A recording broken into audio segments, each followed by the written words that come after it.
Posisi kan yang bener dia di sini dong.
Ngomongmu di studio mana nih? Main-main dong, Pak. Sekarang LKB sudah new era, Pak. Iya. Kita mau ngalahin RCTI, Bang. Mau ngalahin RCTI. Iya. Ayo, Bang Yahya, silakan, Bang Yahya. Ya, silakan.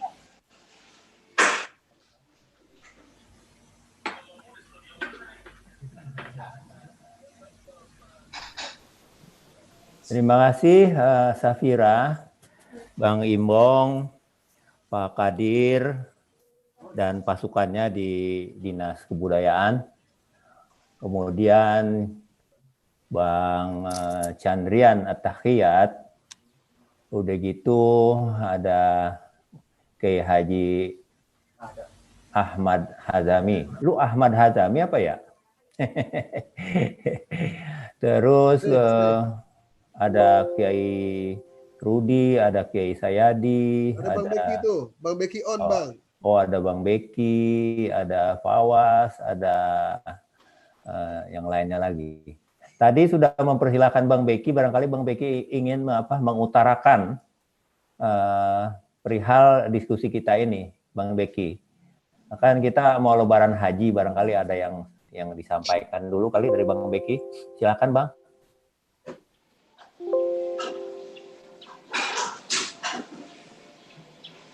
Itu mute-nya belum dibuka tuh Bang. Mic-nya belum dibuka Bang Beki.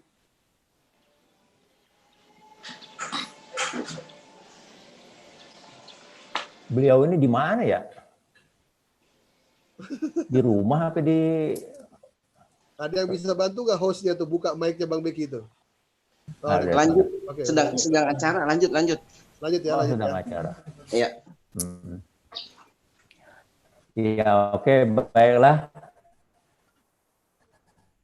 Assalamualaikum warahmatullahi wabarakatuh. Sebagaimana biasa, acara rutin kita ngaji budaya setiap Yaumil Khamis, setiap hari Kamis pukul 4 sampai mau maghrib. Nah, kita ya sekedar apa ya, sekedar memberikan informasi, sekedar tukar pikiran bagaimana perihal kebetawian kita, karena kita menyadari betul bahwa Betawi kan ya menjadi etnik di apa namanya di Jakarta, dan kita tahu posisi Jakarta sejak zaman dahulu kala itu memang posisi yang sangat strategis, sehingga berbagai hal tumplek-blek di kawasan dengan sebutan Jakarta ini. Nah, maka di situ kita sekedar ingin apa namanya memberi apa bertukar informasi perihal beberapa kegiatan masyarakat Betawi yang terkait dengan kebiasaan-kebiasaan mereka. Nah, sekarang ini kita tahu bahwa memang Muharram itu adalah tahun baru kita, tahun baru Muslim, yang di dalam masyarakat Betawi itu pada bulan itu memang banyak sekali peristiwa-peristiwa yang dijadikan salah satu titik berangkat dari beberapa ritus dalam siklus masyarakat Betawi. Nah, jadi kira-kira seperti itu ya, keadaan kita sekarang. Nah, Lebaran anak yatim ini, saya ingin memberikan satu konteksnya dulu ya di dalam kebudayaan kita. Ini ada yang nggak kebaca ini ya. Ada kebaca nggak, Fit, Safira? Ada yang nggak kebaca ya? Putih? Yang atas nggak kebaca Bang. Oh iya, jadi ada yang nggak kebaca ya. Iya. Jadi emang ada yang nggak kebaca, ada yang kebaca gitu ya. Minta maaf ini Pak Kodir. Jadi ini ada yang tulisannya nggak kebaca. Tapi yang jelas saya ingin katakan bahwa ritus di dalam tradisi Betawi itu termasuk di dalam kan ritus itu ya siklus ya. Siklus itu ada di dalamnya ritus-ritus gitu ya. Bagaimana orang Betawi memahami dirinya terkait dengan ritus-ritus itu. Ada ritus kawinan, ada ritus sunatan, ada ritus potong rambut, akekah, ada ritus pertanian, ada ritus baritan, ada ritus nelayan, ada ritus bikin rumah, pindah rumah dan segala macam. Ritus lebaran. Nah, lebaran kan memang kita tahu. Nah, di dalam lebaran itu memang kita kenal ada lebaran yang pokok itu lebaran Idul Fitri ya, lebaran Idul Fitri. Kemudian ada juga lebaran haji atau hari raya Agung. Nah, kemudian juga pada tahun baru Hijrah kita ada dikenal secara tradisional itu lebaran anak yatim namanya. Jadi lebaran anak yatim ini memang bukan pada saat dilaksanakan bukan pada saat tanggal 1 bulan Hijrah, tapi dilaksanakan pada tanggal 10 bulan Muharram. Nah, terkait dengan bagaimana bulan Muharram itu kan tentu saja kan memang terkait dengan keyakinan kita kepada agama kita, agama Islam yang memulai tahun baru itu dengan sebagai tahun Muharram. Tetapi saya ingin ingin mengungkapkan bahwa ada beberapa cerita ya, ada beberapa cerita masa lalu yang terkait dengan anak yatim. Nah, anak yatim itu ya Pak Kodir tahu betul ya siapa itu anak yatim, yaitu seorang anak yang ketinggalan mati babenya. Jadi babenya udah jatuh tempo, babenya meninggal dengan berbagai sebab, maka jadikanlah dia sebagai anak yatim gitu. Siapa anak yatim? Ya anak yatim ya anak seorang yang dilahirkan oleh emaknya, kemudian waktu ketika dia masih kecil dia ditinggal mati babenya. Sebagaimana kisah Nabi kita Rasulullah SAW itu kan memang dia dikenal sebagai anak yatim. Kemudian ketika emaknya meninggal lagi juga di umur berapa tahun itu juga dia akhirnya dikenal anak yatim piatu. Nah, dia akhirnya dipiara sama engkongnya. Sama engkong pamannya ya? Ya Mi ya. Nah gitu. Tapi itu cerita Nabi. Nah, pada masa itu ada seorang yang menangis di hari besar, hari-hari besar Islam lah, terutama memang yang sangat berasa itu kan kalau kita ingin bergembira ria itu pada saat hari raya Idul Fitri. Nah, dikisahkan ada seorang anak yang menangis, yang merana mukanya. Kemudian seorang laki-laki lewat di depannya dan dia bertanya, kenapa kamu ini menangis begini-begini? Ya Tuhan, saya sebetulnya ditinggal mati oleh bapak saya. Bapak saya meninggal di medan perang. Kemudian karena suaminya mati, karena bapak saya mati, maka emak saya kawin lagi. Kawin dengan seorang laki-laki yang katakanlah kalau cerita zaman sekarang itu mata duitan, tukang pengeretan, dan dia nggak peduli kepada saya, dia pedulinya cuma nama emak saya aja. Emak saya dikawinin dan saya disia-siakan seperti ini. Nah, orang laki-laki yang lewat itu, orang mulia yang lewat-lewat di depannya itu kemudian bertanya, wahai anak, inginkah bapakmu Rasulullah, inginkah ibumu Fatimah, inginkah abang-abangmu Hasan Husain, gitu kira-kira. Nah, dia baru sadar ternyata orang yang menegurnya ini adalah ya Rasulullah itu sendiri. Nah, singkat cerita, ketika Rasulullah meninggal, maka anak ini juga bersedih kembali. Kenapa kamu bersedih, wahai anak? Tanya Abu Bakar.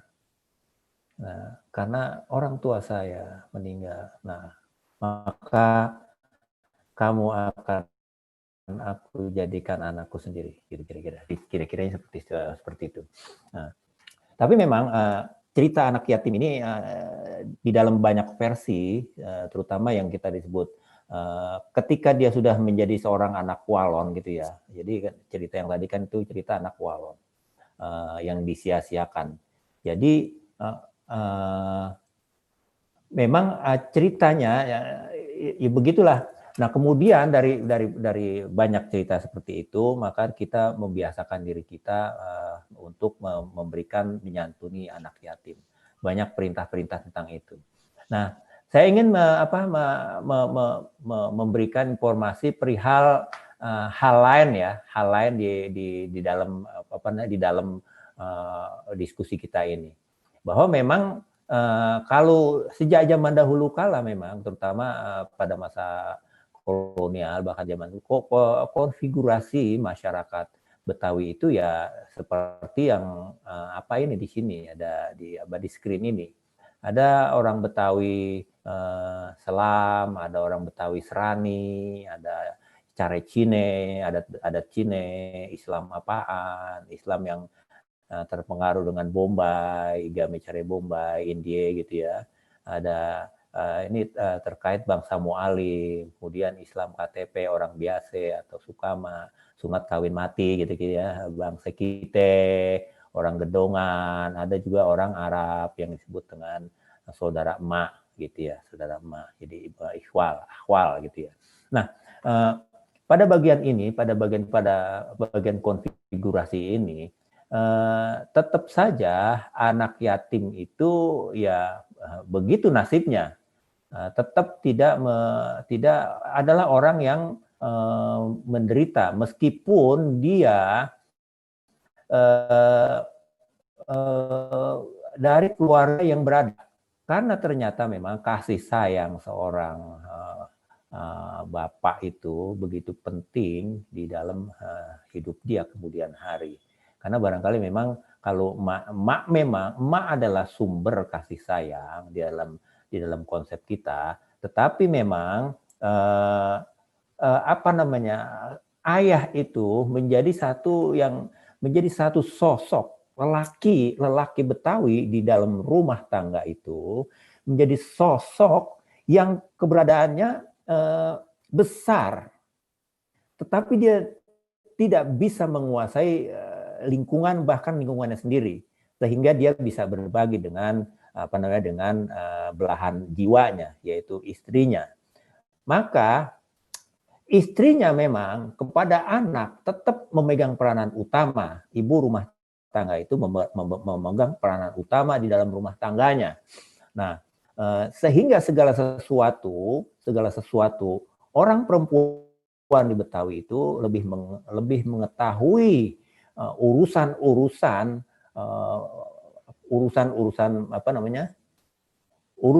mengajarkan memberikan pelajaran kepada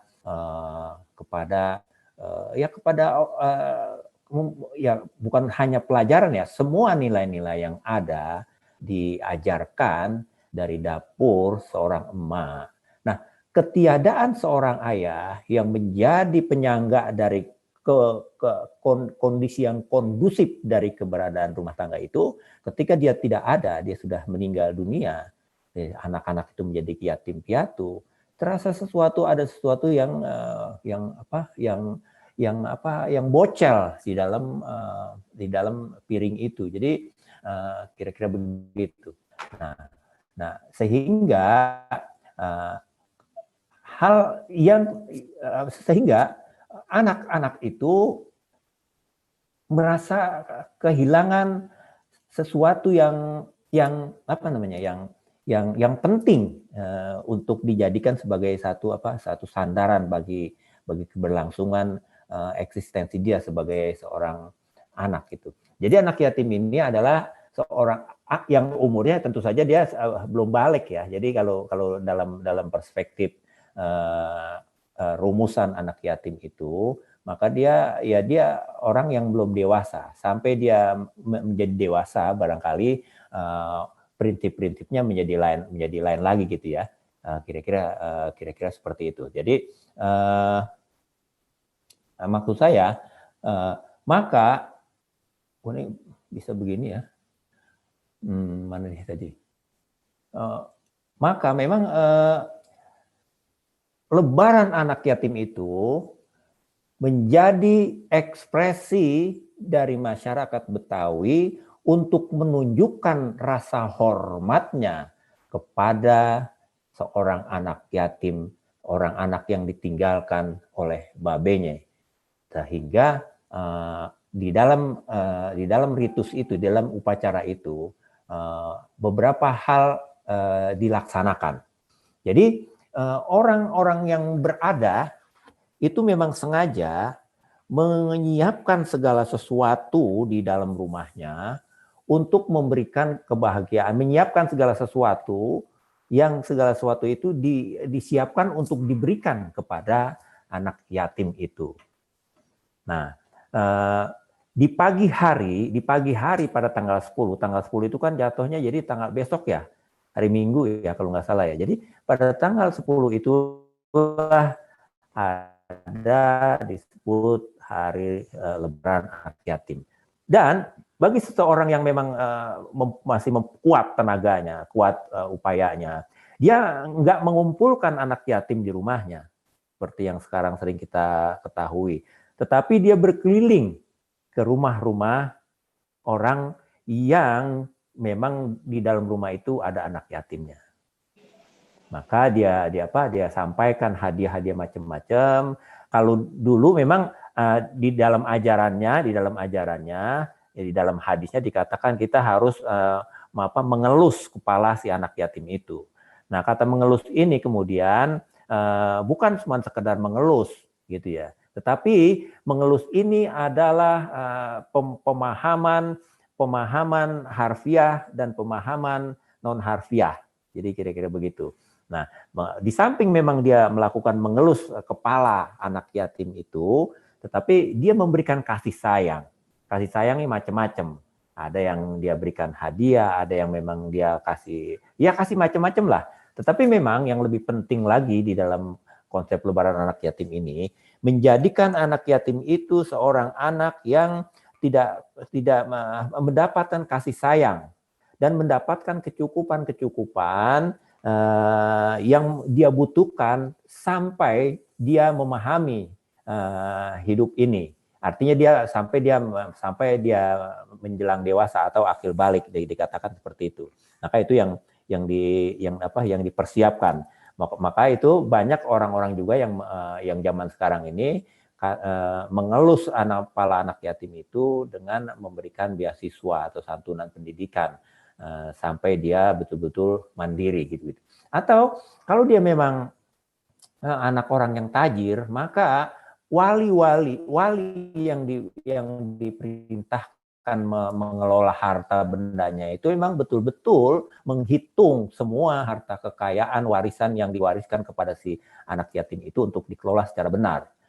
Sampai si anak ini memahami dia sudah dewasa dan cukup diserahkan untuk mengelola hartanya sendiri.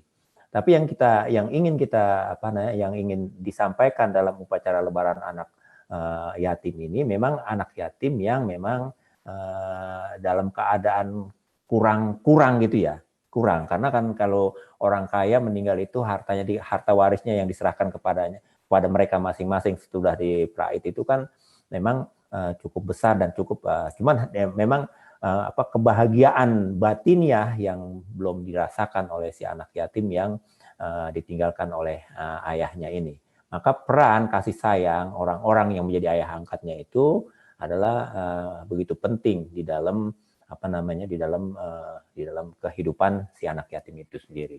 Nah, kemudian kita di Betawi mengenal anak angkat, anak pungut, anak rawatan, anak yang memang dia anak yatim itu. Jadi kira-kira seperti itu cerita tentang anak yatim.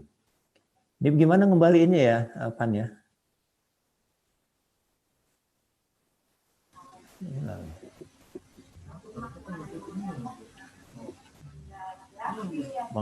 Mengakhiri ini gimana, Pan? Bentar. Wow, jadi begini.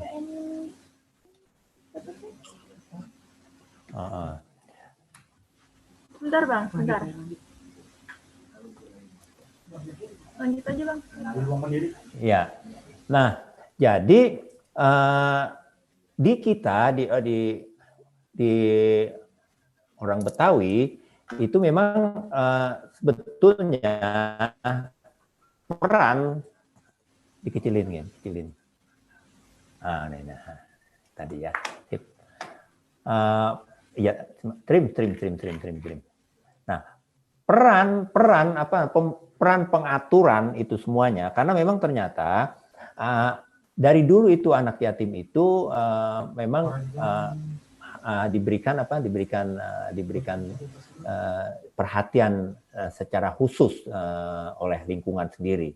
Maka tokoh masyarakat itu memang memberikan pituah-pituah pewarisan-pewarisan, nilai-nilai dan segala macam hal untuk masyarakat di sekitarnya terkait dengan kondisi dari si yang bersangkutan ini, si anak yang kita rawat ini, gitu kira-kira itu si anak yatim ini sendiri. Nah, jadi begitulah kira-kira. Nah, tadi saya katakan bahwa bagi kita yang memang ada mampu keuangannya, kita jelas keliling kampung. Nah, kemudian pada masa-masa sekarang ini kan banyak rumah-rumah yatim apa segala macam memang yang didirikan secara sadar oleh masyarakat kita. Nah, kemudian tapi kalau secara tradisional kita memang kalau memang dia harus dikumpulkan maka dikumpulkan. Tetapi yang sangat baik itu biasanya orang-orang yang ingin memberikan apresiasi, kasih sayang kepada si anak yatim itu, dia harus keliling dan dia memang sudah tahu posisi di mana rumah anak yatim yang bersangkutan. Kadangkala memang yang seperti tadi saya bilang, ada anak pungut, ada anak angkat, ada anak yang macam-macam lah namanya, dipelihara di dalam rumah kita. Karena memang dengan keyakinan siapa-siapa yang memelihara anak yatim di dalam rumahnya dengan penuh kasih sayang, sebagaimana dia tidak membedakan kasih sayangnya kepada anak-anak yang dia lahirkan, maka kemuliaan malaikat senang pada rumah-rumah tersebut. Ada beberapa keluarga memang yang mengambil anak pungut itu menjadi anaknya sendiri dari anak yatim. Terutama memang kalau secara tradisional kita melihat ada saudara-saudara kita yang lainnya yang masih kekurangan itu yang kita pedulikan lebih dahulu dia. Jadi ada beberapa orang yang kita ambil jadi anak pungut di rumah kita. Tapi memang problem lainnya nanti akan muncul di kemudian hari secara adat ya di dalam hal misalnya bagaimana orang-orang yang memang sangat cinta kepada anak yatimnya melebihi anaknya sendiri, yang kemudian secara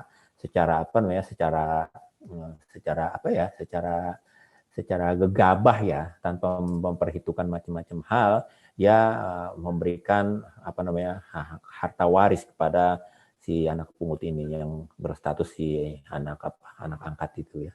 Jadi saking sayangnya dia kepada anak angkatnya gitu. Karena barangkali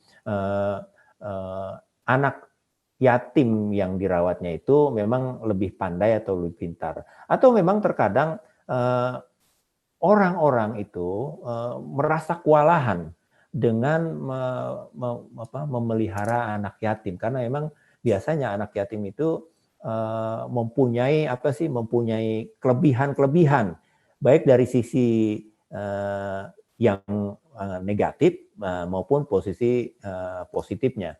Tapi yang kadang-kadang yang negatif inilah yang kemudian memang menimbulkan banyak problem di dalam keseharian rumahnya itu. Sehingga dengan begitu ya otomatis problem-problem yang lain muncul di dalam rumah tangga yang bersangkutan.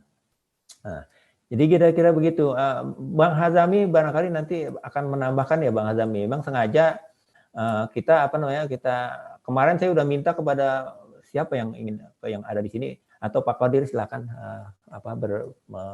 bercerita perihal memberi penajaman perihal bagaimana anak yatim ini di tengah-tengah masyarakat kita. Pak Qadir dulu apa Pak Hazami dulu? Silakan Safira. Ya Bang, kalau misalkan ada peserta yang mau bertanya atau mengajukan pendapat bisa langsung nyalain mikrofonnya ya. Saya sih bukan bertanya, ingin memberikan tambahan-tambahan gitu ya. Kan karena misalnya Pak Qadir, Bang Hazami, itu kan dia lebih ini. Iya. Silakan Pak. Assalamualaikum Bang Haji. Waalaikumsalam. Kawan-kawan. Ya. Saya MKD mewakili Dinas Kebudayaan bidang perlindungan. Saya sangat tertarik Bang tentang kajian yang pada hari ini. Karena memang kalau bicara anak yatim, itu memang banyak hal-hal yang perlu apa namanya digarisbawahi ya. Ya. Terkadang memang kalau anak yatim itu banyak titipnya kalau Ya. kita lihat ya. Tapi satu hal memang ada juga yang bersifat negatif, Bang. Ya. Misalnya sedikit bandel gitu ya, sedikit susah dikasih tahu oleh orang tua. Nah, memang dalam hal ini kita perlu adanya kesadaran dan kesabaran, Bang, Ya. dalam hal anak yatim. Oleh Ya. karena itu memang dari agama pun Ya. kita memang harus apa namanya dalam hal anak yatim itu kita perlu memberikan contoh atau memberikan pengertian sekaligus Ya. yang Abang bilang tadi selain apa rambutnya atau palanya dielus, tapi rasa kasih sayang terhadap anak yatim itu perlu di apa namanya dibina gitu karena Ya. kasihan mereka itu kehilangan orang tuanya, terutama ayahnya. Jadi tidak ada kasih sayang atau pembinaan dari orang tua. Iya. Nah, kita inilah yang memang mengerti dan mudah-mudahan juga dalam pengajian ini sedikit memberikan kepada kita memberikan ilmu dari abang ini. Memang anak yatim itu perlu dikasih sayang gitu ya. Ya. Contoh saya pribadi memang punya adik ipar, dia punya anak yatim ya. Memang dari segi positifnya dia lebih pintar, Bang. Saya akui ya, lebih pintar dan lebih boleh katakan cerdas lah. Tapi memang satu sisi ibunya itu kewalahan melihat anaknya itu, anak yatim itu memang sedikit bandel gitu. Nah, perlu adanya kita ini sebagai generasi atau sebagai orang tua memberikan arahan agar mereka anak yatim itu tidak terjerumus dalam hal-hal yang bersifat negatif. Misalnya tentang narkoba, pergaulan bebas dan lain sebagainya. Inilah perlu adanya semacam bagaimana kita mempunyai pendekatan secara persuasif kepada yatim siapapun ya, apa keluarga atau tetangga atau siapapun yang memang anak yatim itu perlu amat sangat diayolah agar tidak terjerumus dalam hal-hal yang negatif. Nah, perlu kita memberikan pembinaan terhadap hal-hal yang positif, misalnya mengajak kepada hal-hal yang boleh katakan yang nantinya menjadikan generasi yang mumpuni gitu, Bang. Yang mumpuni, jangan sampai kita kehilangan generasi dari anak yatim tersebut yang sangat amat dikhawatirkan karena dari segi kecerdasan IQ-nya memang saya melihat beberapa anak yatim itu lebih daripada anak-anak sendiri gitu, anak-anak setaranya gitu. Cuman segi negatifnya memang ada karena perlu adanya pembinaan dari kita yang memang tahu bahwa itu anak yatim untuk dibina secara positif gitu, Bang. Jadi intinya dengan ada pengajian ini menggugah kita agar lebih untuk memberikan hal-hal yang positif kepada anak yatim agar anak yatim tersebut mempunyai kasih sayang terhadap orang tuanya, baik orang tuanya yang bersifat paman atau tetangga atau guru atau dan sebagainya. Jadi mereka itu tidak kehilangan jejak dari orang tuanya dan dia istilahnya liar gitu, Bang. Jadi dalam kesempatan ini sangat amat perlu, Bang, tentang hal-hal yang untuk membina anak yatim, apalagi dalam menjelang hari 10 Muharram. Saya rasa gitu sementara, Bang. Terima kasih banyak dan pengajian ini sangat amat perlu diteruskan, Bang, untuk selanjutnya. Terima kasih. Wassalamualaikum warahmatullahi wabarakatuh. Waalaikumsalam warahmatullahi wabarakatuh. Ya, terima kasih Pak Kadir. Memang ya ini kan pengajian dalam tinjauan apa ya? Isi kebiasaan masyarakat kita. Sehingga kalau misalnya kita ingin lebih memahami lagi perihal ini, kita minta Bang Hazami lah, coba Bang Hazami yang mempunyai rumah yatim piatu dan mengelola Yayasan Wakaf Yatim Piatu, silakan lebih memperkuat dari sisi keagamaannya. Kalau saya kan tadi kebiasaan-kebiasaan di masyarakat kita yang ketika ada Muharram itu, 10 Muharram itu dikenal dengan Lebaran Anak Yatim. Jadi kita mengenal 3 lebaran anak yatim, lebaran Idul Adha, dan lebaran yang biasa, lebaran Idul Fitri. Silakan Bang Hazami, barangkali ingin menambahkan. Fadhol, Ustaz. Silakan Pak Ustadz, makasih banyak Pak Ustadz. Ya. Assalamualaikum warahmatullahi wabarakatuh. Waalaikumsalam warahmatullahi wabarakatuh. Kenapa kameranya dimatiin? Waalaikumsalam warahmatullahi wabarakatuh. Tuh, ada siapa tuh suara perempuan? Oh, itu ya. Opa Jeriah itu. Ya. Silakan. Mana Bang Hazami? Oh. Silakan Bang. Dihidupin dulu itunya, kameranya. Kameranya, apa namanya? Mikrofonnya. Ya, di sini juga saya sedang siaran langsung di Instagram ya. Bang Ucup, apa kabar? Masjid mana nih? Dakbar Kemah. Sangat banyak. Ya, ada. Silakan Bang. Ya. Ya, jadi saya hanya berbagi saja sedikit apa yang biasa rutinitas saya lakukan. Seperti Bang Yahya bilang, saya punya yayasan. Alhamdulillah dari 2007 saya punya yayasan sampai sekarang. Setiap tahun lebaran yatim kita punya PAUD. Kita didik mereka masuk ketika mereka sekolah di tempat saya itu, kita siapkan celengan. Jadi kita siapkan celengan setiap tahun, dan alhamdulillah hari ini pun kita sudah lakukan. Baru tadi pagi yang untuk tahun ini kita buka celengan anak-anak sekolah itu. Memang kita anjurkan mereka untuk nabung. Kita buka itu setiap jelang jelang Lebaran Yatim, kemudian nanti 2 kali kegiatan kita setiap tahun itu sama bulan puasa.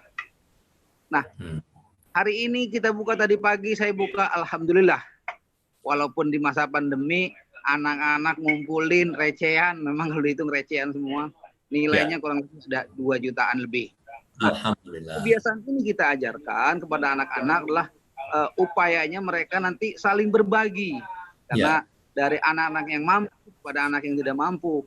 Kita ajarkan setiap tahun, kita itu ketika Lebaran Yatim 10 Muharram, saya mengajarkan kepada anak untuk keliling. Jadi membagikan bingkisan, santunan, baik berupa sembako dan lain-lain. Anak-anak kita didik, kita ajarkan, mereka yang memberikan langsung kepada para yatim yang sudah kita siapkan data-datanya.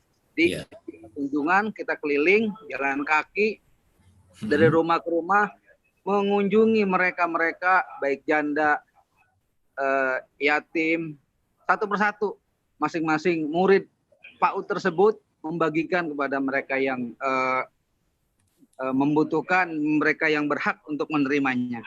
Gitu. Jadi itu yang sudah saya lakukan setiap tahunnya. Saya kira Lebaran Yatim ini adalah cerminan bagi kita untuk waktunya kita berbagi kepada sesama, kepada yang membutuhkan, kepada mereka-mereka yang memang disebut sebagai yatim karena memang menjadi hak kita semua. Jangan sampai kita kehilangan momentum di hari Lebaran ini. Karena kalau dari beberapa kisah yang kita baca, ada kisah ada kisah seseorang yang ketika punya uangan yang lebih, punya harta yang berlimpah, ketika ada seseorang yang datang ke rumahnya, menunggu sampai dari pagi sampai sore, akhirnya sampai sore dibilang, saya nggak punya duit Pak, pergi aja deh. Ketika bapak yatim tersebut itu pergi, itu kan akhirnya dia ketemu dengan orang yang baik hati malah. Orang yang baik hati memberikan dia makan, memberikan dia uang. Tapi akhirnya orang tersebut bukan dari kita, kaum kita, dari non-muslim. Cerita ini kan banyak sekali versi-versinya ya. Kemudian si orang kaya tersebut bermimpi, apa namanya bahwa dia ketinggalan terhadap dua kebahagiaan yang dia lupa setelah dia hampiri dalam mimpinya tersebut.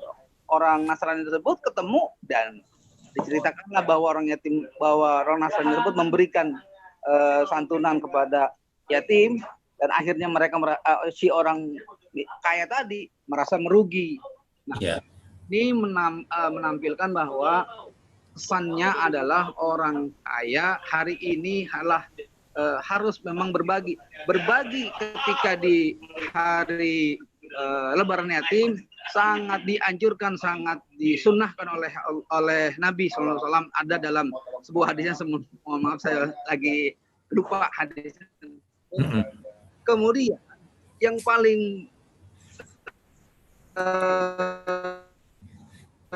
diutamakan dalam Lebaran yatim ini adalah sim dan du'a pada saat kelebihan jatah untuk istri kita di rumah. Jadi yang biasa kita udah jatahin istri hari kiranya perlu kita tambah. Jadi rezeki pada saat Lebaran yatim sangat dianjurkan kita memberikan nilai lebih. Terutama kita bahagiakan anak kita bahagiakan orang tua kita bahagiakan istri kita dengan pemberian yang lebih pada saat 10 Muharram tersebut. Insya Allah rezeki kita semua akan menjadi berkah karunia dari Allah Subhanahu wa Ta'ala tersebut. Saya kira itu sebagai simbol-simbol kecil aja. Terima kasih Bang Ustadz Kiai Haji Hazami. Dan tadi Fawaz itu kok Fawaz Azhari itu tadi ini ya kayak perempuan, harusnya kan kayak dia laki ya. Mana dia Fawaz? Barangkali dia bisa memberikan masukan juga perihal bagaimana kita ini. Selamat datang Bang Bek. Selamat datang juga. Assalamualaikum warahmatullahi wabarakatuh. Cang. Warahmatullahi wabarakatuh. Ya Fawaz mana tadi Fawaz? Fawaz kok wajahnya perempuan ya? Mana dia? Dia barangkali kita minta ngomong sebentar. Lah ini si Fawaz asli, yang Fawaz perempuan tadi mana? Agak tadi direbut Bang laptopnya Bang. Oh. Bisa main rebut-rebutan begitu. Iya. Mana dia? Katanya. Bang mau jadi host gimana katanya? Iya. Jadi begini, di sini juga kita ada Bang Rahmat, selamat datang juga Bang Rahmat, Pustaka Betawi. Kemudian ada Pak Chandrian. Nah, ini kita minta informasi juga dari Pak Chandrian. Bagaimana Pak Chandrian itu dulu kan ada rumah-rumah yatim dari masa kolonial. Itu barangkali kita bisa minta sedikit informasi dari beliau, atau barangkali bekas-bekas kuburan anak yatim kali barangkali yang selama ini kan Pak Chandrian kita tahu dia punya channel CA itu di YouTube dan ribuan penontonnya, dan kita memang kangen pada liputan seperti itu. Pak Chandrian, ya. Silakan Pak Chandrian. Mana Pak Chandrian? Betul Pak Chandrian. Selamat datang Pak Pasha. Pak Pasha. Iya Pak Pasha. Iya Be. Iya Kong. Iya. Ya Pak Chandrian silakan memberikan sedikit pencerahan kepada kita perihal bangunan-bangunan klasik yang sejak zaman dahulu itu memang sengaja dibangun untuk menampung anak-anak yatim pada masa-masa lalu. Kita ingin tahu bahwa masa lalu juga sebetulnya memiliki kisah sendiri terhadap anak-anak yatim, dan rumah-rumahnya barangkali bisa kita kenali sekarang dari cerita-cerita Pak Chandrian Atahiat. Silakan Pak Chandrian. Ada nggak?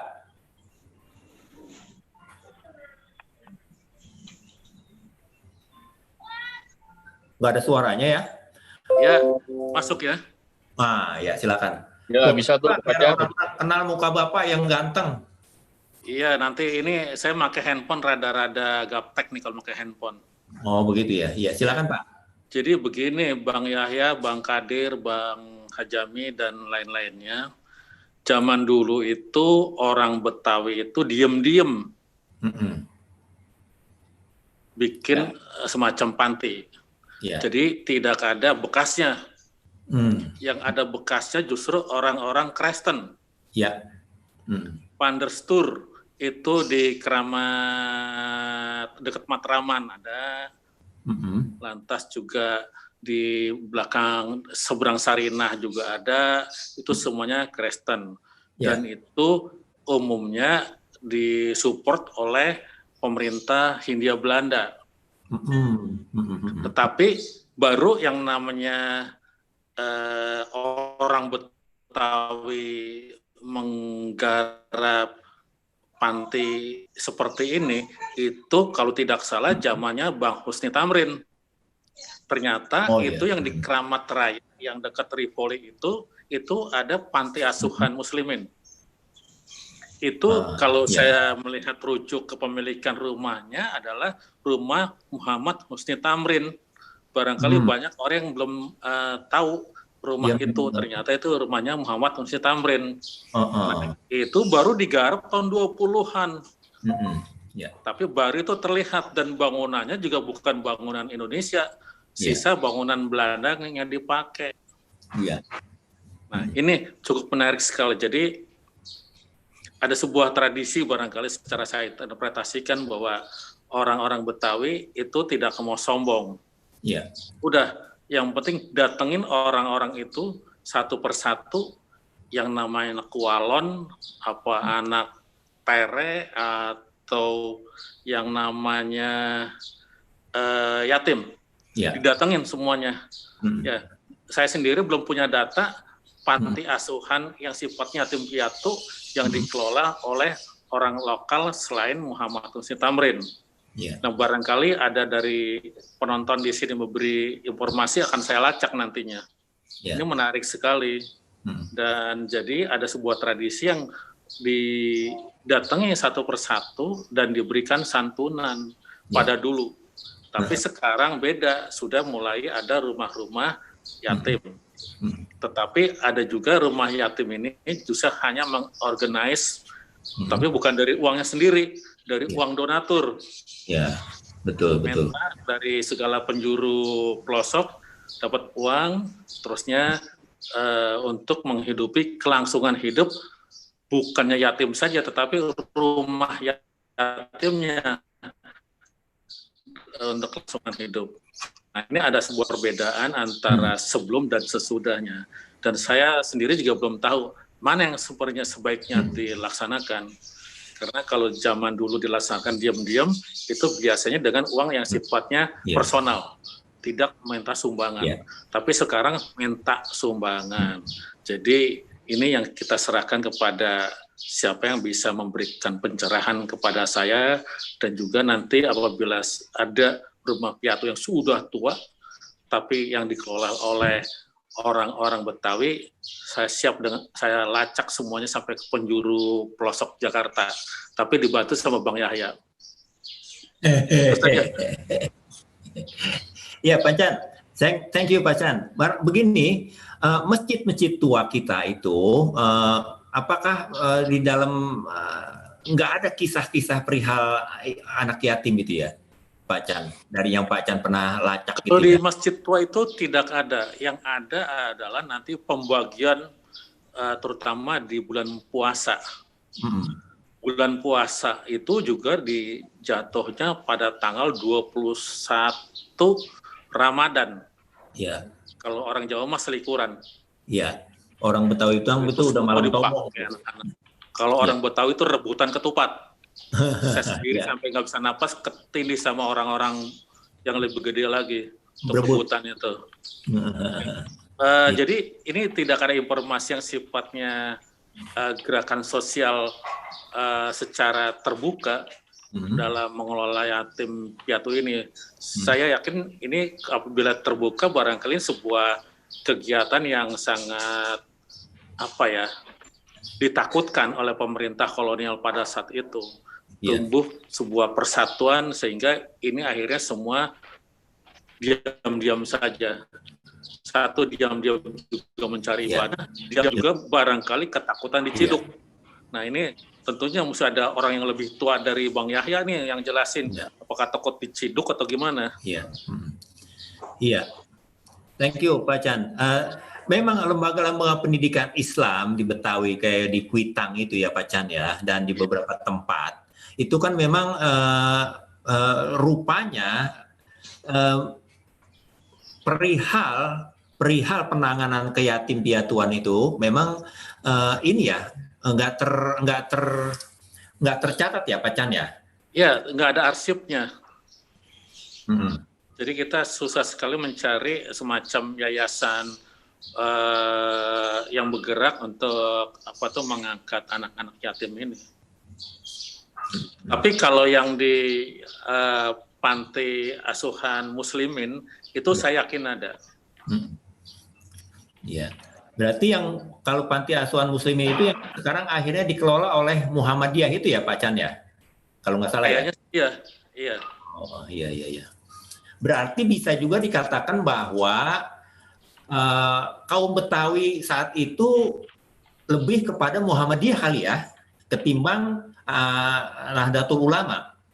Karena di kemudian hari kita ketahui bahwa Betawi itu sebelum NU menjadi partai, dia Masyumi itu menjadi digandrungi oleh orang-orang Betawi. Tokoh-tokoh Betawi itu rata-rata dari Kiai Syafi'i, Abdul Syafi'i, kemudian yang sebelum-sebelumnya pun itu mereka aktivis dari partai Masyumi gitu ya Pak Chan ya, kira-kira atau gimana? Ya, tapi kalau diinterpretasikan semacam itu, tapi kita nggak tahu kenyataannya bagaimana, karena juga informasi tentang afiliasi orang-orang Islam di Betawi ini kemana itu juga belum jelas. Tetapi saya yakin bisa jadi tidak di Muhammadiyah saja, bisa juga langsung ke NU. Jadi kita nggak bisa, karena Betawi itu sifatnya terbuka untuk segala afiliasi partai. Ya. Oke, thank you. Bang Bek atau Pak Syah ingin ini, Denny Firmansyah silakan kalau ingin memberikan komentar. Bang Bek? Ya, kalau yang Betawi sih kita belum begitu tahu, Cang ya. Kalau yang dulu dibangun sama orang-orang dari Arab itu salah satunya kan panti asuhan Darul Aitam di Tenabang. Iya. Yang tadi. Iya. Yang sekarang tuh di pindah ke Jagakarsa ya. Di Jalan Kafi. Nah itu kurang lebih tahun 1930-an itu barengan tuh Cang sama masjid di Tenabang, Al Makmur, sama Jamiat Her. Kebetulan kita alumni dari panti asuhan Darul Aitam tadi. Itu aja sekedar tambahan. Bang Bek waktu di sana itu sebagai anak yatim atau sebagai pelajar aja? Anak yatim, Cang. Oh. Itu kan panti asuhan itu emang khusus buat Alwiyin ya, orang-orang Arab. Kebetulan karena kita punya sepupu itu juga Arab, karena bibi kawin sama orang Arab dan salah satu Habib. Jadi ya kita bisa masuk ke panti itu. Salah satu orang Betawi yang awal pertama kali masuk di panti itu tahun 1983. Oh, jadi Bang Bek ya?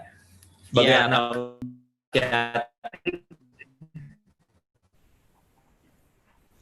Iya. Ini Bang Yahya, saya tambahin lagi Bang Yahya. Iya. Silakan Pak Chan. Iya, silakan Pak Chan. Sebenarnya orang-orang Muslim yang kaya sekitar pertengahan abad 20 itu sudah mulai sangat terlihat ya, terutama orang-orang yang dari Yaman. Itu orang Yaman itu yang sekarang itu menjadi cikal bakalnya Al-Irsyad. Al-Irsyad berarti saingannya Al-Azhar ya untuk sekarang. Tapi mereka sangat aktif sekali orang-orang Yaman itu sampai di kota-kota besar, dan bahkan mereka itu punya usaha yang sifatnya dagang, termasuk dagang batik sampai Pekalongan. Bahkan kalau di Batavia itu orang-orang Yaman ini diangkat menjadi kapiten Arab di Batavia. Dan ini yang nanti coba bisa baca lagi kebangkitan orang-orang Hadramaut di Hindia Belanda, itu bisa dibaca itu tesisnya orang Amerika ya, The Awakening of Hadrami in Hindia Belanda. Itu menarik sekali. Dan ini sekali lagi jangan-jangan Al-Irsyad itu juga turut menyumbang adanya rumah-rumah piatu yang ada di Jakarta juga. Itu yang saya tambahkan. Terima kasih tambahannya. Memang masjid-masjid kita itu kan ada bagian, memang mereka yang mengumpulkan derma untuk anak yatim itu, misalnya dulu dia masih musola, itu musola Al-Furqon. Musola Al-Furqon itu tahun 30-an ternyata dia sudah melakukan aktivitas, dan tokoh yang ada di Masjid Al-Furqon itu ternyata memang dia menjadi peserta pengajian dari Habib Ali Kuitang. Nah ini, dan ternyata memang jaringan habaib dengan orang Betawi itu sangat kuat ya pada masa itu, sehingga poros Kuitang, Kebayoran Lama, Kuitang, ke kampungnya Pak Chan yang di Tanjung Priok, kemudian ke mana-mana tempat yang ada di Betawi, bahkan Betawi yang Kampung Melayu, Tebet, kemudian Cilandak, Gandaria Selatan, itu memang cukup kuat ya. Konon itu dibina pada masa awal ketika Habib Muhammad di Kuitang itu mendirikan lembaga pendidikan Islam saat itu, jadi udah tahun 30-an. Nah ini sekarang saya tahu itu kemudian musola itu menjadi masjid, dan masjid itu kemudian menjadi yayasan. Yayasan itu mempunyai lembaga pendidikan, dan lembaga pendidikan ini membebaskan semua anak yatim yang disekolahkan pada lembaga pendidikan itu. Nah, saya pikir hal-hal seperti ini sejak zaman dahulu sudah ada, cuman memang seperti tadi pernyataan dari Pak Chan, nawaitu dari kita masing-masing itu, dari orang Betawi itu memang bukan untuk meriak-riakkan dirinya, sehingga apa yang dia gelontorkan harta kekayaannya itu tidak tercatat sebagaimana catatan tadi mengutip lagi dari Pak Chan, orang miskin yang dibikin oleh lembaga-lembaga Kristen ya, begitu ya Pak Chan ya. Tetapi memang yang sangat menarik itu memang kalau saya agak sedikit ragu-ragu gitu ya, karena saya tidak begitu memperhatikan iklan-iklan di majalah perkumpulan kaum Betawi itu dari tahun 28 sampai tahun 42-an sampai tahun 32 itu ada memang menyinggung bagaimana mereka mengumpulkan fond bagi orang-orang yang tiada mampu untuk melanjutkan ke dunia pendidikan. Maka perkumpulan kaum Betawi, di samping dia memang adalah perkumpulan yang akhirnya menjadi perkumpulan politik, tetapi perkumpulan sosialnya itu macam-macam. Dia mendirikan perpustakaan, mendirikan grup-grup musik, mendirikan sekolah-sekolah, dan hal-hal lain yang diiklankan pada koran-koran itu, pada majalah yang ada pada tahun itu. Nah, kalau misalnya informasi tadi Muslimin itu milik dari Muhammad Husni Tamrin, itu barangkali nanti bisa kita perkuat lagi ya, Pak Chandrian ya, kira-kira seperti itu. Jajaki. Ya, kita jajaki. Ya begitu, Pasha atau siapa lagi? Safira, silakan, dipersilakan yang ingin menyampaikan pendapatnya lagi. Ada Pak Jriah Nurdiarsi. Bang Yahya, sharing. Ya, silakan. Oh ya, silakan tuh. Ya, silakan Bang Pasha. Ya, Assalamualaikum warahmatullahi wabarakatuh. Waalaikumsalam. Salam sehat buat semuanya ini. Waalaikumsalam. Nah tadi Bang Bek singgung Darul Aitam. Aneh jadi inget nih Bang Bek nih.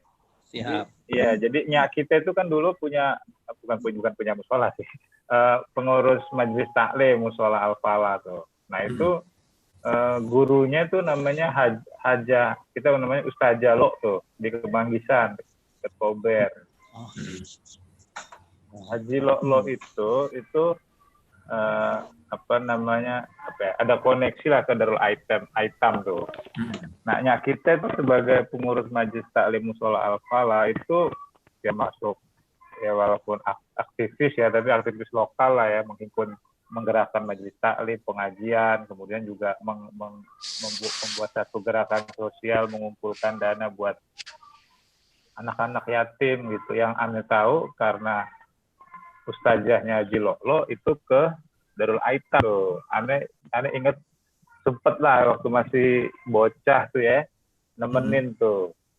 Nah, jadi memang orang tua kita dulu tuh lewat majelis taklim yang dia rintis gitu kan, walaupun memang sifatnya lokal gitu ya, tapi nyata gitu ya, di mana mereka tanpa tadi Babe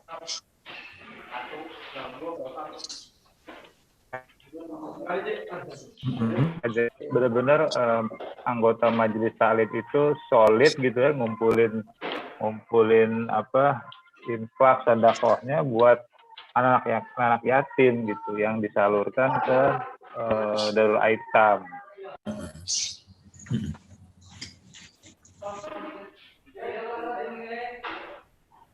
Ya, terus kurang lancar nih. Kurang lancar suara. Putus Pasha. Putus ya. Ya, halo gimana Bang? Sekarang? Ya, terus. Ya, memang sayangnya ada diskontinuitas di sini ya, tidak ada regenerasi gitu. Majelis taklim yang sudah berjalan bagus di bawah kepemimpinan almarhumahnya gitu kan, akhirnya putus gitu. Itu tantangan sebenarnya. Buru-buru amat bareng dong. Tantangan. Hah? Itu tantangan sih, bagaimana sebenarnya orang-orang tua kita sudah merintis yang namanya kan social entrepreneur kan. Iya. Kalau kita pakai bahasa zaman sekarang social entrepreneur. Nah, kita orang tua kita udah melakukan itu gitu. Iya. Memang tinggal yang masih jalan nih bagaimana bisa dikonsolidasikan lebih baik lagi sehingga manfaatnya lebih banyak lagi ya, maksudnya memberikan katakanlah beasiswa buat anak yatim gitu kan. Ya. Itu sih Bang Yahya gara-gara Bang Bek nih. Ya. Ya, terima kasih. Nah, Safira gimana? Selamat datang Rizka S. Aji. Bang, saya boleh sedikit nggak? Iya, silakan Bang. Ya. Salam. Ya, saya lanjut Bang ya. Saya mau nanya sama Pak Cadrian tuh. Saya lihat di channelnya kan ada satu pulau untuk anak-anak gelandangan, Pak Cadrian. Ya. Itu di masa itu tahun berapa kira-kira tuh ya? Saya nggak begitu ngeh sih pada saat nonton itu. Dan itu untuk apakah memang di masa itu sudah ada gelandangan? Apakah itu diambil dari masyarakat yang pribumi atau gimana tuh Pak Cadrian? Bang Bek, itu kejadian sekitar tahun 1952. Oh, seingat saya wali kotanya atau sekarang mah gubernur ya, itu Pak Samsurijal. Oh, berarti udah Indonesia berarti ya? Iya, itu ada dua tempat. Satu tempat di Pulau Edam, itu soalnya semua dibawa tuh anak-anak, termasuk anak yatim, anak piatu, anak pungut, anak gelandangan ke Pulau Edam. Pulau Edam disekolahin. Pulau Edam sekarang namanya apa? Pulau Edam namanya apa sekarang? Tetap namanya Pulau Edam, Pulau Damar. Oh, Damar.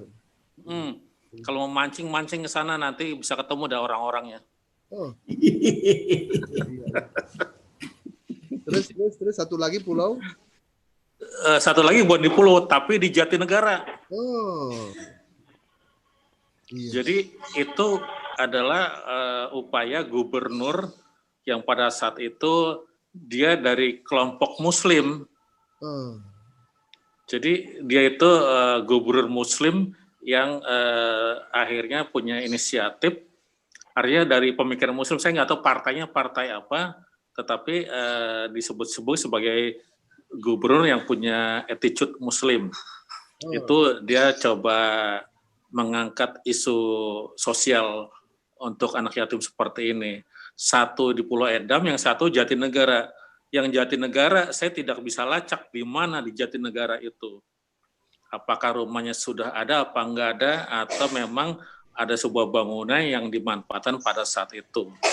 Ini menarik sekali memang. Tahun 52 itu juga udah upaya pemerintah provinsi atau DKI Jakarta tuh menggalang semua kegiatan sosial seperti ini. Iya. Dan memang pada tahun 52 itu memang banyak korban perang kan Pak ya, Bapak? Iya, dia tuh bagian daripada gitu, cerita kemerdekaan lah. Iya. Satu bisa gelandangan, tapi memang gelandangan itu yang di Pulau Edam nggak ada yang betah. Kabur semuanya. Tapi ada 1-2 yang jadi bintang film. Nah, siapa tuh Pak? Judulnya kalau zaman dulu filmnya film layar besarnya Si Pincang. Kalau Bang Bek nonton film Si Pincang, itu dia yang peran anak kecil yang pincang, benar-benar pincang, itu dia yang jadi bintang film. Saya nggak tahu apakah perkembangannya memang berhasil apa enggak, tapi program ini oleh wali kota berikutnya nampaknya nggak berlanjut. Terima kasih. Ya, itu Bang Bek. Ya, Pak Imbong, lanjut, ingin dilanjutkan lagi? Oke. Ya, terima kasih Bang Imbong. Dan memang font seperti ini kan dari dulu memang sudah ada. Bagaimana kemudian memang font menulung orang-orang susah pada masa kolonial itu memang sudah ada.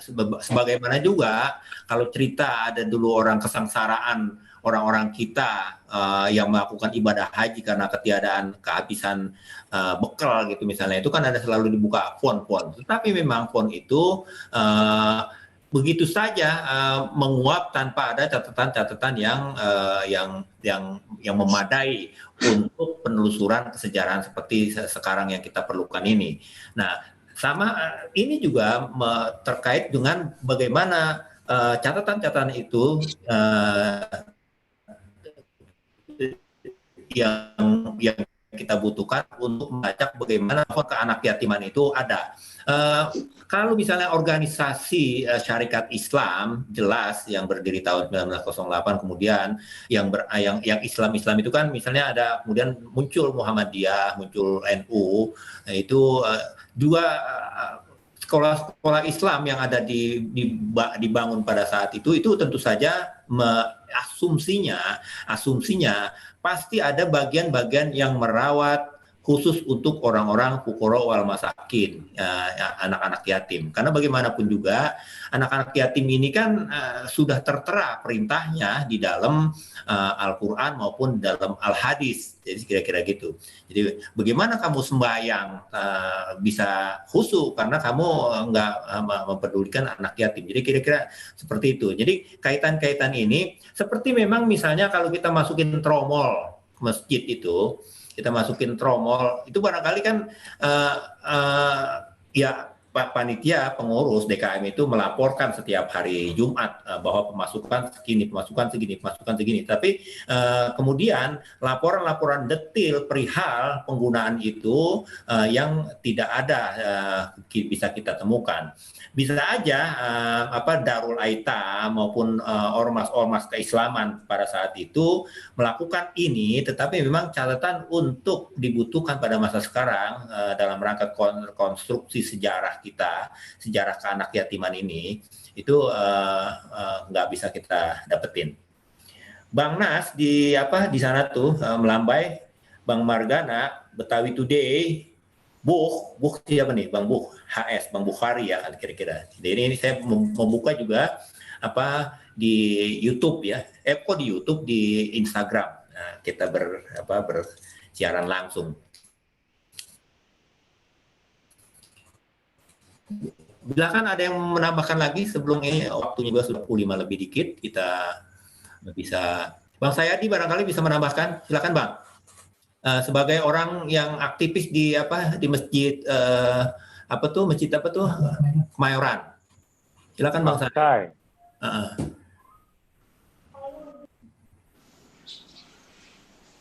Hidupin dulu Bang. Sip. Nah, saya cuma mau tanya ini aja, mungkin berbagi bagaimana baiknya ke depan ini ya. Kalau yang lalu itu kan tadi disebutkan bahwa orang Betawi lebih banyak memberi santunan secara pribadi dan mereka langsung biasanya mengadopsi anak-anak yatim dari kalangan biasanya saudara-saudaranya. Yeah. Sementara dari pihak sejarah mencatat orang-orang Belanda dulu membuat panti-panti asuhan yang lebih terstruktur, begitu ya. Ada mungkin pengelolaannya juga lebih terbuka, gitu. Nah, belakangan saya lihat juga kita kan banyak muncul tuh rumah-rumah yatim. Yeah. Ada mungkin sebagian orang juga masih agak ragu-ragu, begitu, agak ragu-ragu bagaimana pengelolaannya benar atau tidak, karena memang ada juga yang tidak terlalu transparan pengelolaannya sehingga masyarakat ragu-ragu. Pada tradisi Betawi, bagaimana ini sebaiknya ke depan anak-anak yatim ini dibesarkan, gitu ya, dididik supaya mereka mendapat kesempatan yang baik. Yeah. Karena kalau kita lihat misalnya melihat sebelah ya, misalnya pada panti-panti asuhan yang alam barat, mereka kan lebihan itu struktur makannya dijaga, pendidikannya, begitu ya. Sementara kalau pola yang tradisional yang kayak kita lakukan itu kan lebih pendekatannya tidak terstruktur, walaupun dari segi psikologis kedekatan orang tua dengan anak yang pola tradisi yang kita lakukan selama ini dirasakan lebih baik. Nah, baiknya buat orang Betawi yang seperti apa? Apakah tetap mempertahankan yang tradisi ini atau mengembangkan pola-pola barat gitu ya, sebagai contoh yang sudah berlangsung, atau bagaimana? Mungkin Bang Yahya atau siapa ini, Bang Hazami bisa memberikan pandangan. Terima kasih. Iya, terima kasih Bang Sayadi. Pak Chan barangkali bisa memberikan memberikan solusi atas pertanyaan ini. Dan memang ini sebagai sesuatu yang harus kita pikirkan bersama-sama. Kita ini kalau begini terus ya susahlah mendapatkan satu nilai yang prosesnya diawali dengan proses sejarah yang betul gitu. Jadi ini penting. Barangkali Pak Chandrian ingin menambahkan, atau Pak Jriah atau Rizka atau Kiai Hazami atau Pak Kadir, silakan Pak Kadir. Ini penting kita yayasan-yayasan yang ada sekarang itu memang terutama yayasan pendidikan kita, yayasan pendidikan Islam itu bagaimana ya? Ya ada beberapa yang luar biasa maju dan sangat modern, tetapi ada beberapa yang memang keleleran untuk kalau misalnya kita bisa berhitung lah sekarang, Yayasan Pendidikan Islam yang hidup pada abad 20 misalnya ya, sampai pada awal abad 21 itu berapa? Kemudian sekarang ini di abad 21 kita bisa menghitung kembali, kita keliling ke kampung-kampung, mana sekolahan Islam yang sudah hilang, mana dia yayasan pendidikan Islam yang sudah hilang, yang gulung tikar itu. Kenapa? Pasti di dalam yayasan-yayasan itu ada bagian-bagian yang memperdulikan masalah-masalah keyatim piatuan ini. Gitu. Jadi, nah sekarang bermunculan apa yang kita kenal dengan rumah yatim, rumah ini yang mengurusin yang kepedulian mereka terhadap mari berbagi kepada yatim itu kan sudah sangat banyak. Nah gitu, kira-kira. Gimana Pak Kadir atau Pak Chandrian? Silakan. Ya, sebetulnya Bang Yahya atau siapapun, ini pemerintah Hindia Belanda maupun pemerintah sekarang sebenarnya tidak terlalu banyak ikut campur di dalam mengorganize anak-anak yatim.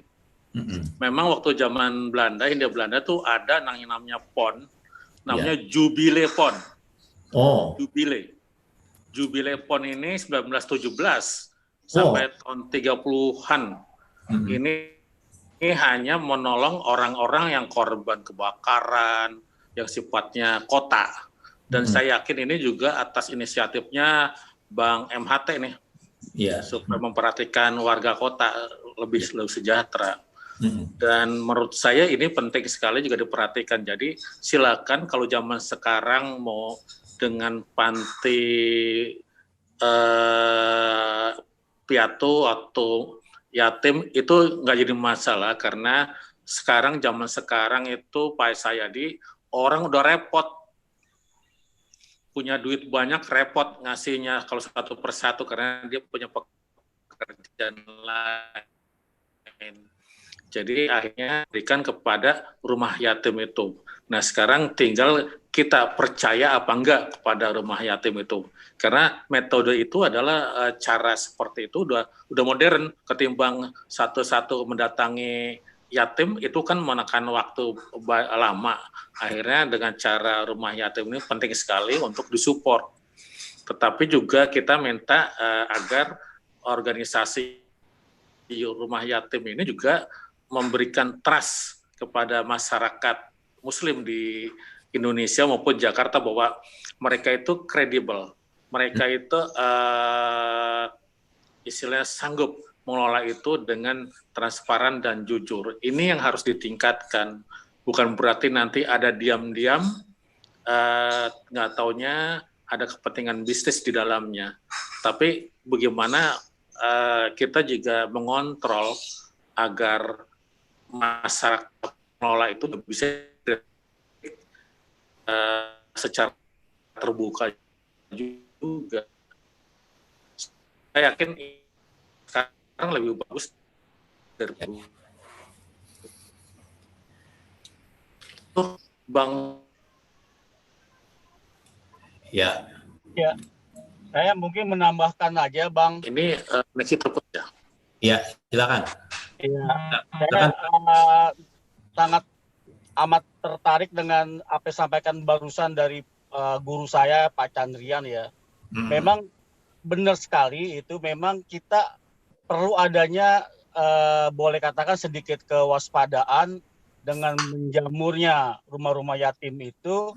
Memang kita harus bisa memilah dan memilih Bang.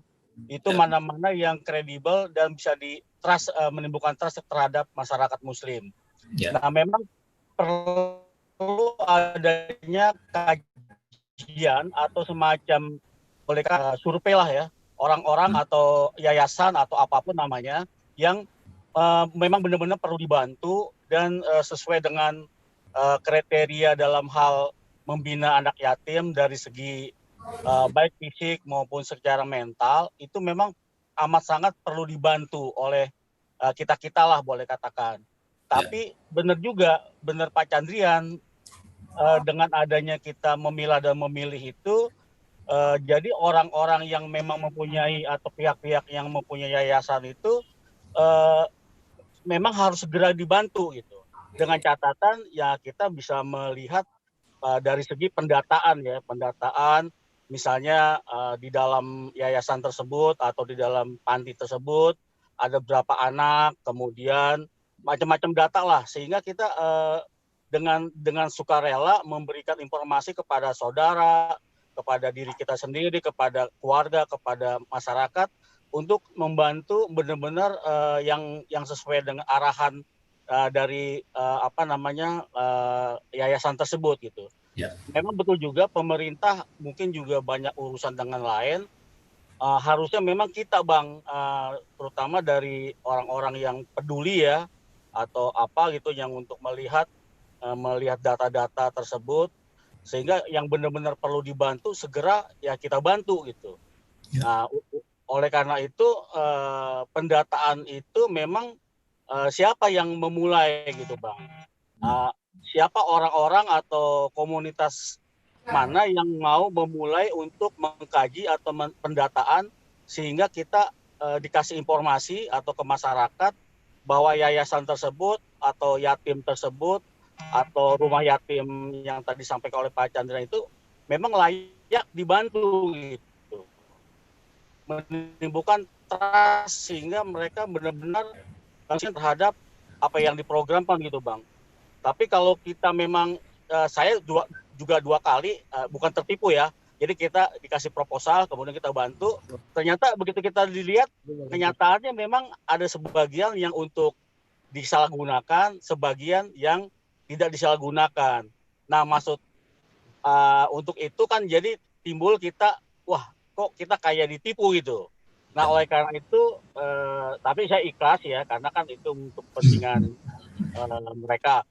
Tapi untuk hal-hal yang bersifat trust terhadap masyarakat kan orang takutnya kapok gitu Bang.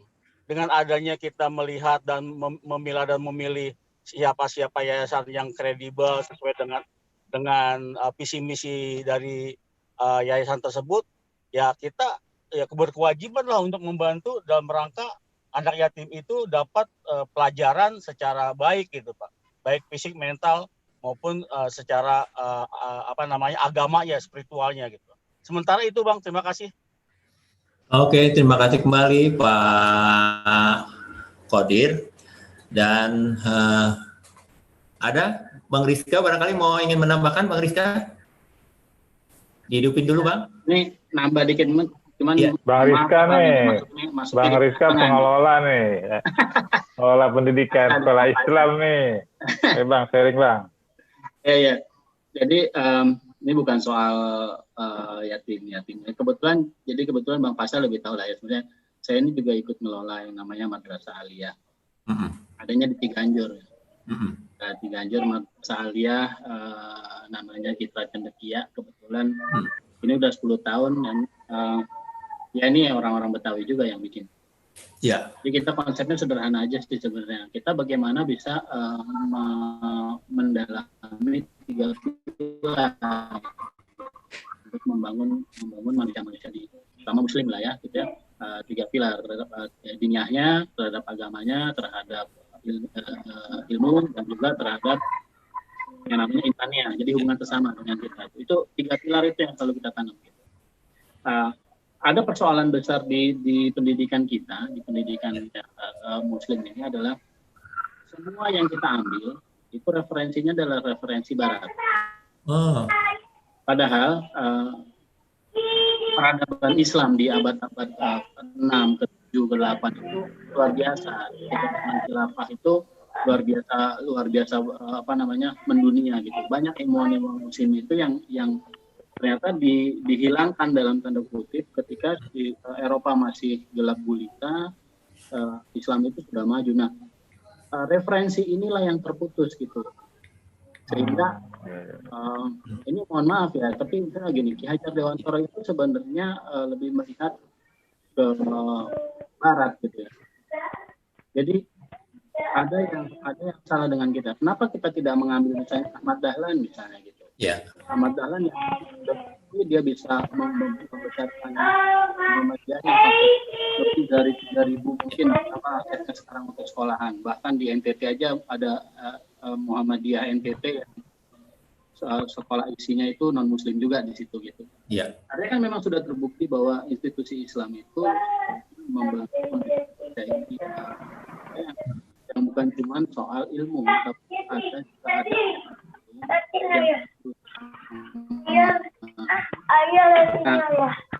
Terbaru kan kita bisa lihat kan di Sampang nih, yang kalau yang lagi rame-rame ya di Sampang ya, ada yang menyusupkan sabu-sabu ke dalam pesantren tuh, itu jadi sempat ribut juga. Nah, sebenarnya ini tanggung jawab kita kalau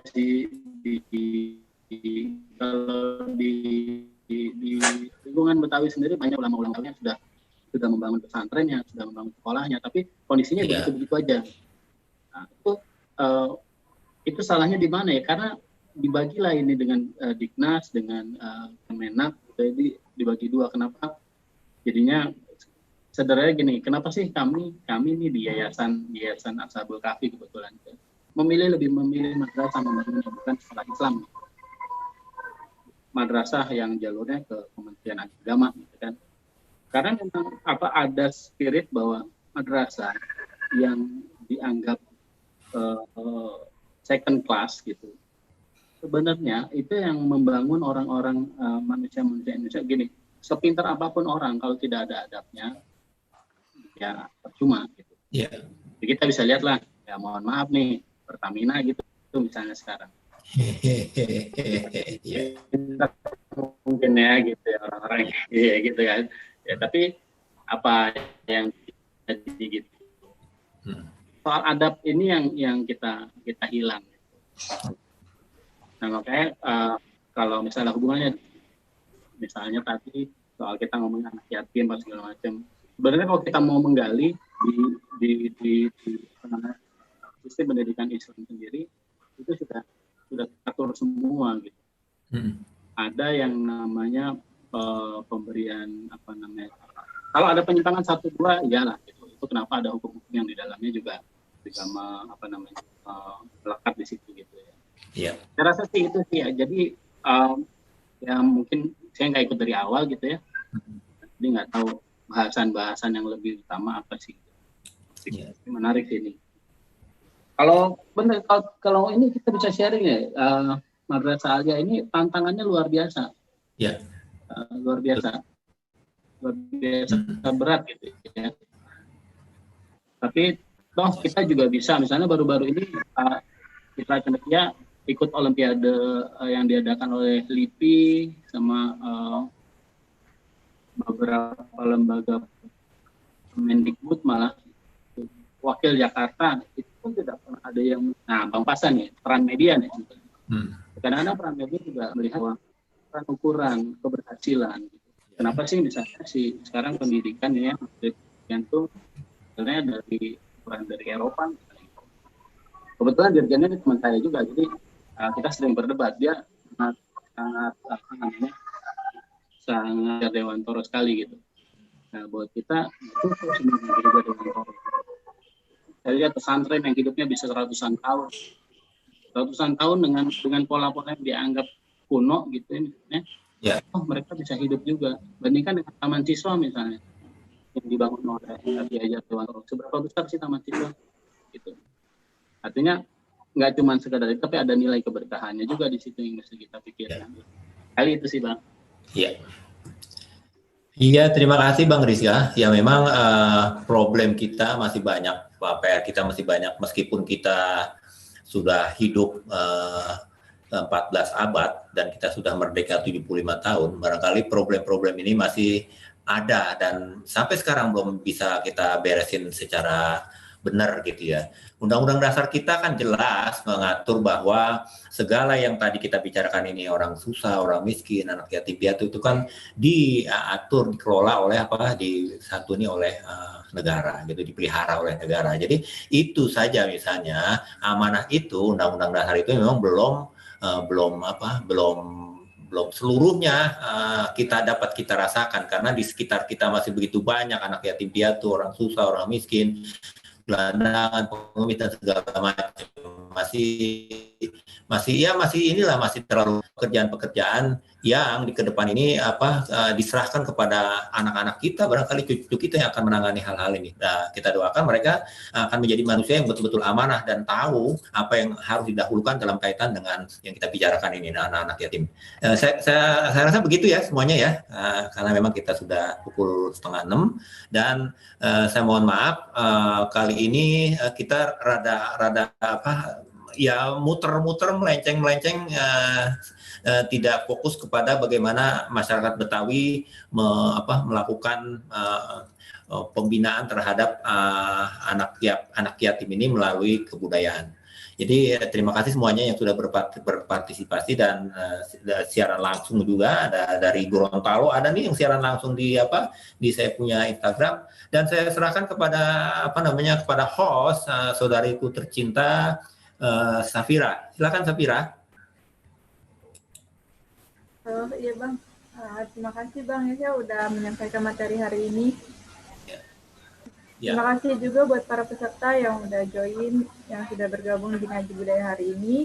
Karena sudah jam 5:33, maka Ngaji Budaya hari ini sampai di sini saja. Iya.